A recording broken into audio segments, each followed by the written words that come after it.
राम राम दोस्तों जो लोग ये सोच के बैठे होंगे कि मार्केट नेगेटिव होगा, मार्केट ने आज उन्हें धोखा दे दिया। मार्केट एक रेंज में चला गया, एक बड़ा मोमेंटम पहले अपसाइड दिया, जिन्होंने पॉजिटिव साइड ट्रेड लेने की कोशिश करी उन्हें ट्रैप कर गया। लेकिन निफ्टी 50 ने ज्यादा ट्रैप किया है। जब मैं निफ्टी 50 की वीडियो प्रोवाइड करूंगा वहां पे हम डिस्कशन करेंगे। निफ्टी 50 ने बहुत ज्यादा ट्रैप किया है as compared to bank Nifty, क्योंकि बैंक निफ्टी तो इसी कैंडल में बना रहा, ना तो इस कैंडल का नीचे की तरफ ब्रेकडाउन दिया है, ना ही इस कैंडल का ऊपर की तरफ ब्रेकआउट दिया है। लेकिन निफ्टी 50 ने ट्रैप किया है। चलो कल के दिन तो है हॉलीडे, लेकिन नेक्स्ट डे के लिए आपको किस तरीके से तैयार रहना चाहिए, कुछ चीजों पे फोकस करते हैं, ध्यान से समझने की कोशिश करना। भाई भले ही मार्केट एक रेंज में रहा हो, लेकिन आरएसआई एक छोटे टाइम फ्रेम पे थोड़ा सा स्ट्रॉन्ग दिखाई दे रहा है हमें। लेकिन मेन खेल जो है वो एक बड़े टाइम फ्रेम पे है, क्योंकि बड़े टाइम फ्रेम पे हम डिस्कशन कर रहे थे, आपके याद हो जब मार्केट यहां पे बार बार बाहर निकल रहा था बोलिंजर बैंड से। मैंने आपको एक बात एक्सप्लेन करी थी कि ये बोलिंजर बैंड से बाहर नहीं रह सकता, इसे अंदर आना पड़ेगा। और अंदर ये दो तरीकों से आ सकता है। भाई पहला तरीका क्या हो सकता है? पहला तरीका हो सकता है कि ये साइडवेज हो जाए और आरएसआई स्ट्रेच हो जाए तो ये अंदर आ जाएगा। दूसरा तरीका क्या हो सकता है? इसे एक नेगेटिव मूव देना पड़ेगा, तब जाके ये अंदर आ सकता है। यहां पे आप देखेंगे ये साइडवेज रहा है। दूसरा मैंने आपको यह भी समझाया है कि यहां पे जो फाइट चल रही थी वो 54,000 को लेके चल रही थी, यानी कि मार्केट बार बार इससे ऊपर जाने की कोशिश कर रहा था। बायर्स इसे पकड़ के ऊपर की तरफ ले जा रहे थे, लेकिन सेलर्स इसे पकड़ के नीचे की तरफ ला रहे थे। इसके नीचे प्राइस सस्टेन करने की कोशिश कर रहे थे, सेलर्स की ये पूरी कोशिश थी। लेकिन हम यहां पे एक बात और नोटिस कर रहे थे कि अगर ये यहां पे एक रेजिस्टेंस जोन पे है, क्योंकि अगर ये अपर बोलिंजर बैंड के पास है, अगर यहां पे कोई बियरिश पैटर्न देखने को मिलता है तो फिर ये नीचे सपोर्ट लेने जा सकता है। कहां पे? मिडिल बोलिंजर बैंड पे।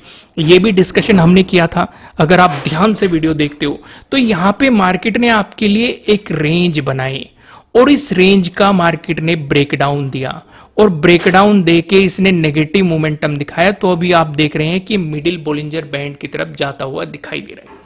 अब जैसे फाइट चल रही थी 54,000 को लेके, अब जो ये फाइट चलने वाली है 53,000 को लेके चलेगी। हालांकि नीचे हमें क्लोजिंग मिल चुकी है 53,000 से, लेकिन मार्केट को रोक के रख दिया गया है, जो कि मैंने आपको अभी समझाया था। तो अब यहीं पे सबसे बड़ा कंफ्यूजन ये उठ जाता है, क्या हमें पॉजिटिव साइड अब कुछ प्लान करना चाहिए? क्या मार्केट रिट्रेसमेंट ले चुका है या फिर कुछ रिट्रेसमेंट अभी भी बाकी है? उन लोगों का कंफ्यूजन दूर हो चुका होगा आज, जो ये सोच के बैठे थे कि मार्केट में एक बड़ी गिरावट आएगी कि नहीं आएगी। मैं आपको हमेशा कहता हूं, गिरावट आए तब भी कोई प्रॉब्लम नहीं, ना ही गिरावट आए तब भी कोई प्रॉब्लम नहीं। आपको सिर्फ अपने सेटअप पे काम करना चाहिए। अगर आपका सेटअप बन रहा है तो मार्केट में काम करो, नहीं बन रहा है तो कोई जरूरत नहीं है। उस चीज का आपको थोड़ा सा ध्यान रख के यहां पे चलना चाहिए। आइए कुछ और चीजें भी मैं आपको एक्सप्लेन करने की कोशिश करता हूं, जिससे कि आपको थोड़ी सी क्लियरिटी मार्केट के बारे में मिल जाएगी। अब यहां पे हमें एक पैटर्न देखने को मिल रहा है। इस पैटर्न का डिस्कशन मैं आपसे बाद में करूंगा, लेकिन पहले मैं आपको वन डे के टाइम फ्रेम पे ही कुछ चीजें और समझाना चाहता हूं। वन डे के टाइम फ्रेम पे कुछ और चीजें समझने की कोशिश करते हैं। मैं इन सारी चीजों को एक बार रिमूव कर देता हूं। रिमूव कर दी। अब जो मैं आपको समझाना चाह रहा हूं, इधर मैं बैंक निफ्टी का चार्ट लगा लेता हूं। Bank Nifty, okay. अब ध्यान से समझना, ये मार्केट ने इस जोन को देखो। हमारे लिए जरूरी क्या था? हमारे लिए जरूरी ये था, जब ये हाई लगा था 1 जुलाई में जाके और यहां से मार्केट ने एक रिट्रेसमेंट दिखाया था, तो ये हमारे लिए ऑल टाइम हाई हो चुका था। फिर मार्केट ने इसका ब्रेकआउट दिया, तो ज्यादा बेहतर क्या रहता? अगर मार्केट यहीं पे आके रिट्रेसमेंट प्लान करके आपको एक मोमेंटम दे देता तो पॉजिटिव साइड कॉन्फिडेंस आ जाता। लेकिन मार्केट ने दे दिया है इसका ब्रेकडाउन। तो अब खेल यहीं से डिसाइड होगा कि अगर इस जोन से ऊपर मार्केट निकलता है तो फिर से पॉजिटिव सिनेरियो मार्केट में बन सकता है। लेकिन अगर इस जोन से मार्केट नीचे ही रहता है, तो आपको और भी ज्यादा मार्केट में गिरावट देखने को मिल सकती है। इस बात को आप थोड़ा सा समझ के चलेंगे, मैं आपको यही समझाना चाह रहा था। बल्कि फिबोनाची मैं आपको लगा के दिखाऊंगा 1 आवर के टाइम फ्रेम पे, जिससे आपको मार्केट के बारे में थोड़ी सी क्लियरिटी मिल जाएगी। लेकिन अभी हमें बहुत सारे डिस्कशन यहाँ पे करने बाकी है, लेकिन उससे पहले मैं आपको बता दूं, अगर आपने वीडियो लाइक नहीं किया है लाइक कर देना। साथ के साथ यहाँ पे एक सीरीज चल रही है लर्न टू अर्न, यहाँ पे फ्री ऑफ कॉस्ट में आपको बहुत सारे बेहतरीन कंटेंट प्रोवाइड करा रहा हूं, इसे जरूर जाके देख लेना। इससे आपकी बेसिक से एडवांस चीजें क्लियर हो जाएगी। मैं बिल्कुल बेसिक से पहले एक्सप्लेन करता हूं, फिर धीरे धीरे उसमें एडवांस ऐड करने की कोशिश करता हूं, जहां से आपकी पूरी मार्केट के बारे में क्लियरिटी निकल के सामने आ सके। तो आइए वापस हम यहीं पे आते हैं। यहां पे हमें एक काइंड ऑफ पैटर्न देखने को मिल रहा है। भाई मैंने आपको 4 पैटर्न बता रखे हैं, ट्रायंगल वाले पैटर्न, ट्रेंड लाइन से मिलकर बना हुआ पैटर्न और पैरेलल पैटर्न।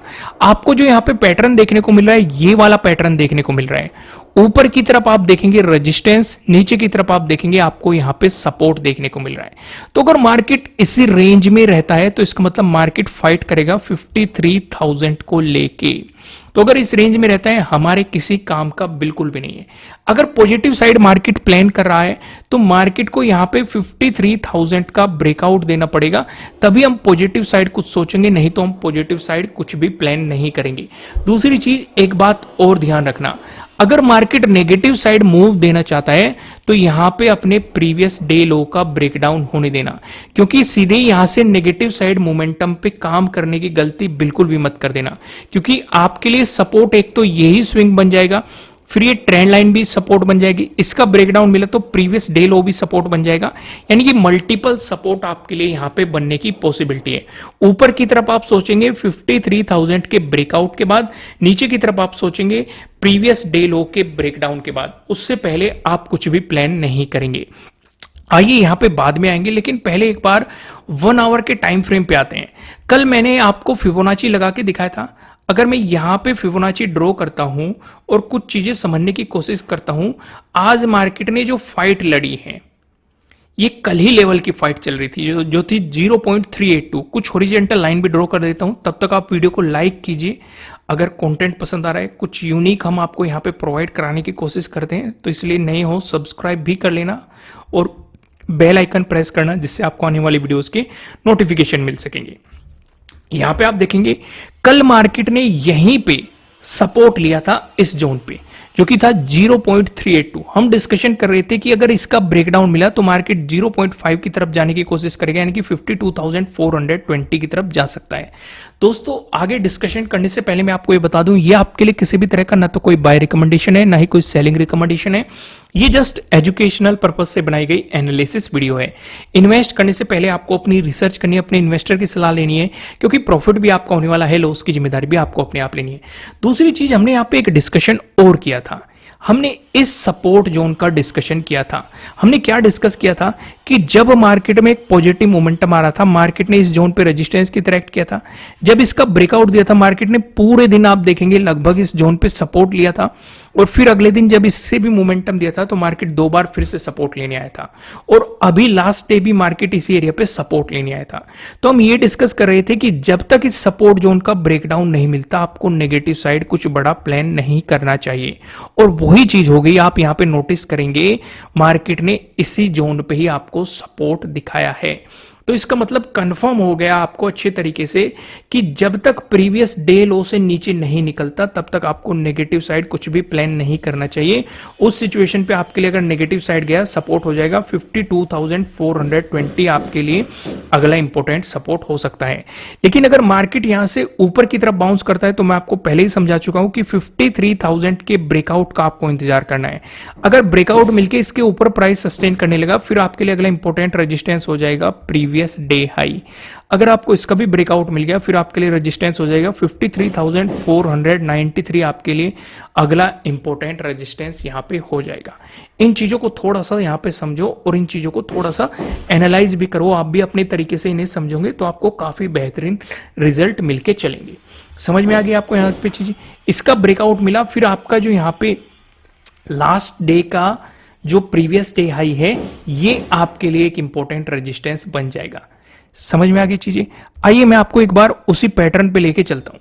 यहां पे ध्यान से देखो, अगर market gap up opening create करता है, उस सिचुएशन पे आप क्या करेंगे? अगर गैप अप ओपनिंग होती है तो आप पूरा फोकस तब भी 53,000 पे रखेंगे। अगर गैप अप ओपनिंग देखिए 53,000 से नीचे प्राइस आने लगा तो इसका मतलब मार्केट में सेलर्स अभी भी हावी है। अगर इस पूरी सिचुएशन को आप ऑब्जर्व करोगे तो आपको यह दिखाई देगा कि शुरुआत में एक स्ट्रॉन्ग कैंडल आई पॉजिटिव, लेकिन बाद में आपको नेगेटिव कैंडल स्ट्रॉन्ग दिखाई दी। फिर जो पॉजिटिव कैंडल आई उनमें स्ट्रेंथ नहीं थी, और उसके बाद ना तो पॉजिटिव कैंडल में स्ट्रेंथ आई ना ही नेगेटिव कैंडल में स्ट्रेंथ आई। यानी कि ना तो बायर्स यहां पे इंटरेस्टेड है ना ही सेलर्स यहां पे इंटरेस्टेड है। तो अगर इसी जोन में रहेगा तो ये किसी भी मतलब का नहीं है, ये ना तो बायर्स के मतलब का है ना ही सेलर्स के मतलब का है। तो इसलिए साइडवेज मार्केट रहेगा तो आप उससे दूर रहेंगे, मार्केट के साथ कोई भी छेड़खानी करने की कोशिश नहीं करेंगे। इस रेंज से बाहर निकलने के बाद ही आप कुछ प्लान करेंगे। समझ में आ गया आपको? अगर मार्केट ने गैप डाउन ओपनिंग दे दी तो आप इस वाले स्विंग पे फोकस रखेंगे। बल्कि मैं आपको सजेस्ट ये करूंगा, अगर गैप डाउन ओपनिंग भी दी तब भी आप प्रीवियस डे लो के ब्रेकडाउन के बाद ही नेगेटिव साइड कुछ प्लान करना। अगर यहां पे नेगेटिव साइड आके मार्केट यहां से सपोर्ट लेके बाउंस कर गया तो पॉजिटिव साइड गलती से भी मत चले जाना, क्योंकि मल्टीपल रेजिस्टेंस हो जाएगा। प्रीवियस डे क्लोजिंग का रेजिस्टेंस, इस ट्रेंड लाइन का रेजिस्टेंस, 53,000 के राउंड लेवल का रेजिस्टेंस, इन चीजों का आप ध्यान रखेंगे। लास्ट में मैं आपको फिर से याद दिला देता हूं, अगर आप देखेंगे, अगर आप इन छुट्टियों का फायदा उठाना चाहते हैं तो नीचे डिस्क्रिप्शन में आपको एप्लीकेशन का लिंक मिल जाएगा, वहां पे जाके आप अपनी लर्निंग को स्ट्रॉन्ग कर सकते हैं। नहीं तो फ्री में कंटेंट की लर्निंग करना चाहते हैं तो लर्न टू अर्न प्लेलिस्ट को जरूर देखना, यहाँ पे आपको बहुत बेहतरीन कंटेंट मिलेगा जहां से आपको काफी बेहतरीन चीजें सीखने को मिलेगी। फिलहाल इस वीडियो में इतना ही, फिर मिलते हैं किसी नेक्स्ट वीडियो में, तब तक के लिए राम राम।